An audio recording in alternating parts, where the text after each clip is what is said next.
right. Hello, my name is Ben McDaniel. I'm a college freshman studying computer engineering at Rose-Hulman, and I'm here to talk to you today about my project codenamed Ninja Turtles, or the Nascent Integrated Notification and Jamming of Attacks through Understanding Repeated Tactics Launched in Espionage Situations. All right, so a little bit about the project. This was conducted my senior year of high school through the Johns Hopkins University Applied Physics Lab's Aspire internship program. I worked there under Dr. Zachary Birnbaum and Jacob Williams from June 2020 to August 2021. And really when I went in, I had taken 2 introductory computer science classes, and that was the extent of my experience. So most of what I did there was learning, working with new tools, working with new languages.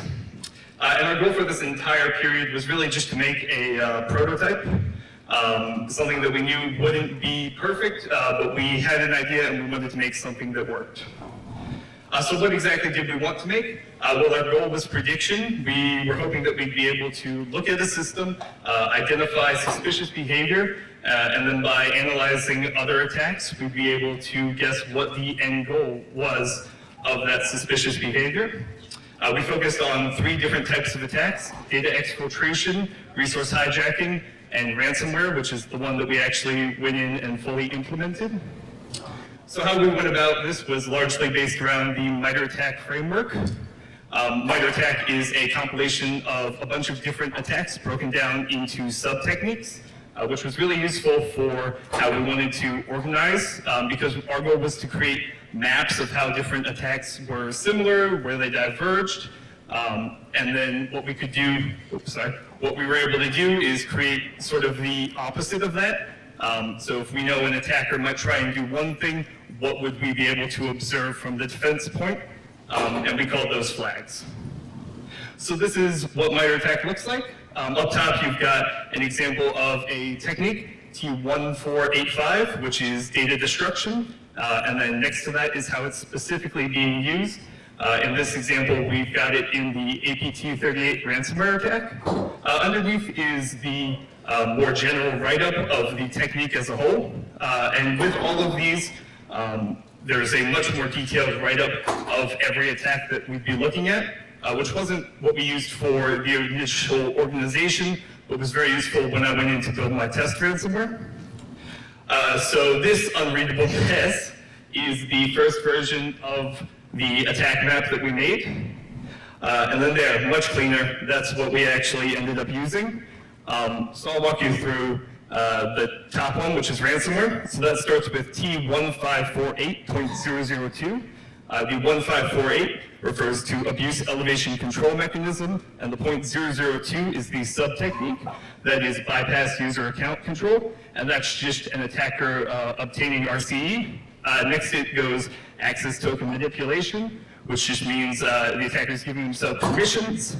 And then the web application layer protocol, that's connecting to an outside, usually onion address, but sometimes a secure HTTP address.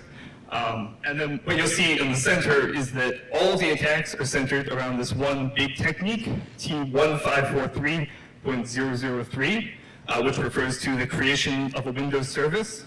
We looked at this as if all the attacks were actually being conducted as Windows services. And then finally, the ransomware will either go to data destruction or data encryption. And this obviously isn't a fully mapped out attack. This isn't every single possible step that every attack would take. What we were looking for when we made this was really to create a set of general steps that most attacks would take. So what did we actually do to test this? I started by building a very scaled down version of ransomware that only targeted a single directory. However, it did follow the process that we had outlined in the attack map. Next, we used a tool called Process Monitor from the Windows SysInternals suite. What that does is takes a capture of every single event happening on the machine, and we could look through that and find the actual observable steps. And then we wrote the detection code to correlate with those steps that we had just found. So here's what the Process Monitor capture looks like. Sorry, it's so small. I've selected it so it's just showing the specific process that we were looking at, which was called the N.I.N.J.A.T updates.exe. Shockingly, that was not, it was our ransomware. And then next to that, I've got pulled up the more detailed page for one of the steps we were looking at. And then on the next tab of that, what we're able to look through and actually see is that at a specific time, this process opened the cryptography package, the cryptography.net package, which was one of the steps that we were looking for. So after we went through all of that, we were able to create a sort of attack and defense map of what we would be looking at. So from an attacker point of view, you might start by creating a Windows service. So the first thing we would look at is every process we're observing. First of all, is it a Windows service? And then which packages is it importing? Specifically for us, we were looking at cryptography and text encoding. We also noted that for our specific one, we were using network information and file mode. However, those aren't ones that we could specifically say would be used in a ransomware attack, and so we didn't look for them. Next, the attacker might try to maintain persistence, and so creating a file in the startup folder is the way we were doing it. So from a defensive point, what we're looking at is a file created in the startup folder. The way we specifically did this was just correlating based on time, because doing Windows event tracing is a nightmare and requires a lot of kernel level code that was just outside of the scope of the project. And it actually worked really well for us. We never had an issue doing it that way. We were always able to say, yes, this is the process that created the file in the startup folder. And then finally, as we're looking down more, we stopped really focusing on what the attack would be doing once it reached its final step of encrypting data. And so that's why you don't see too much after that. However, one thing that we saw in a couple of attacks is that some of them would attempt to contact an address before they actually encrypted the data. And so the last thing we're really looking for is an outgoing ping.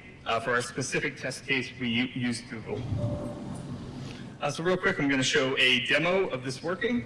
I'll narrate as we're going through, but just on the left will be where I'm running the detection code. The top right is where I'll be having my log, and then the bottom right is where I'll be running the ransomware code.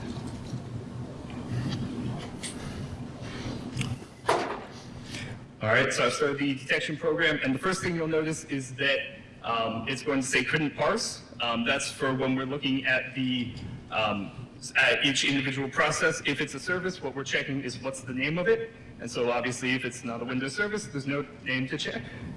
I will let it run for a few minutes or a few seconds, and then I will stop it, and you'll see it prints out all of the processes that it observed during that time.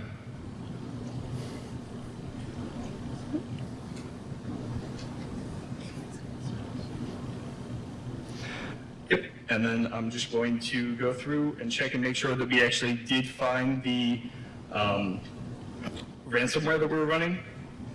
And yep, we did. The way we denoted that was with the name of the service, if it was one, and then true or false for the 3 flags we were looking for. And then I go through and I check again in the logs folder to make sure it was correctly recorded. And then one quick thing to note, in the very top of the logs folder, you'll see we found another service, and it did actually match one of the flags that we were looking for. And so that's something that we were talking about and figuring out how we would actually differentiate between. For us specifically, we were just going off of did it match all of the flags we were looking for or did it not? However, in a more finalized version, this would weigh the flags differently. So something like being a Windows service is much less of a telling sign than importing the cryptography package. So what went well, what went poorly? Obviously, as you just saw, we were able to get a working version of this, and we were able to do it by following the MITRE ATT&CK framework, which did a lot of the research work for us. It was very useful. Some of the problems we ran into, in the beginning when we were doing testing, we ran into problems with system noise a lot. So basically, we'd be running it on a machine that had too many other processes running, and we would miss flags that we were looking for. Thankfully, we were able to work around that and get it so we weren't running into that problem as much, but it was something we had to deal with initially. The other things are that it was very time intensive to go through, take a capture of what was happening, actually sort through the thousands and thousands of different logs it's got, and then find what are these specific detectable things that we can look for. And then we were really limited in our scope of testing. So we tested only using the test ransomware and on 2 machines. So looking forward, we would be expanding the attack mapping, really hoping to focus more on differentiation between attacks rather than just the predicting what the end goal would be. And then possibly even using the process monitor captures in combination with the CSV files to train some sort of machine learning AI for different things to look at. Thank you. Are there any questions? Yeah. So this seems to be a very specific for one type of attack. So generally, what would the plan be like?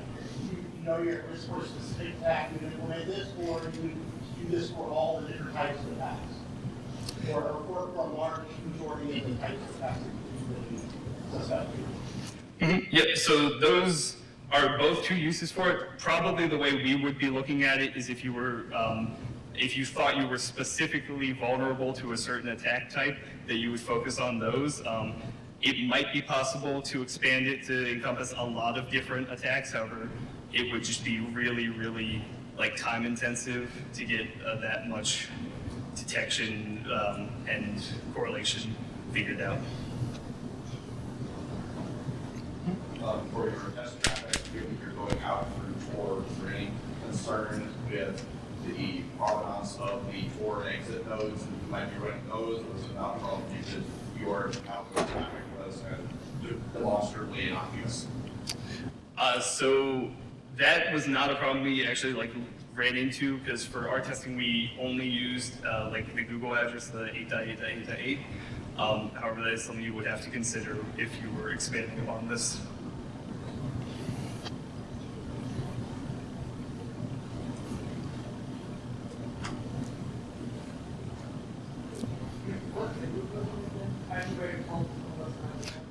No, so it was written in C#.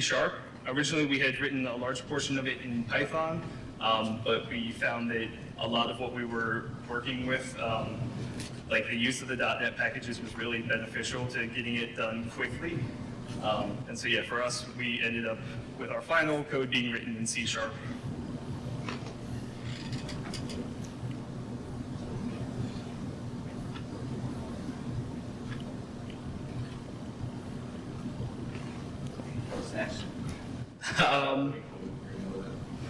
Where do I go from here? So actually, I am no longer working on this project. I don't know where it goes next, honestly. All